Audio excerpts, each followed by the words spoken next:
Good morning বন্ধুরা, সবাই কেমন আছো? আশা করি সবাই ভালো এবং সুস্থ আছো ভগবানের আশীর্বাদে এবং তোমাদের ভালোবাসায়। আমিও মোটামুটি ভালো আছি। তো চলো, বুঝতেই পেরেছো কেন এসেছি সকাল সকাল। হ্যাঁ, অবশ্যই ঠিক ধরেছো। এখন চলে এসেছি তোমাদের সাথে আমি আজকে কী রান্না করেছি সেটাই শেয়ার করব। যেহেতু আজকে শুক্রবার, নিরামিষ। এতদিনে নিশ্চয়ই বন্ধুরা জেনেই গেছো যে শুক্রবার আমাদের নিরামিষ হয়। তো চলো, নিরামিষ রান্না কিন্তু বেশ ভালোই স্বাদের হয়।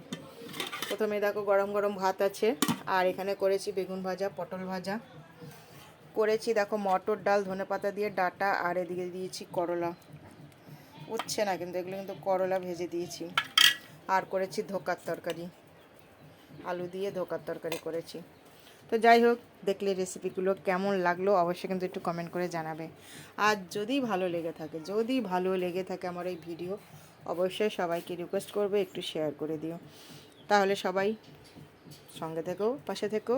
আর যে সকল ইউটিউব বন্ধুরা আমার এই ভিডিওটি দেখছো, আমি যেহেতু নতুন, সবাইকে অনুরোধ করবো প্লিজ একটু সঙ্গে থেকো, সাবস্ক্রাইব করে। ফেসবুক বন্ধুরা বন্ধ করে নিও। থ্যাংক ইউ, সবাইকে ভালো থেকো।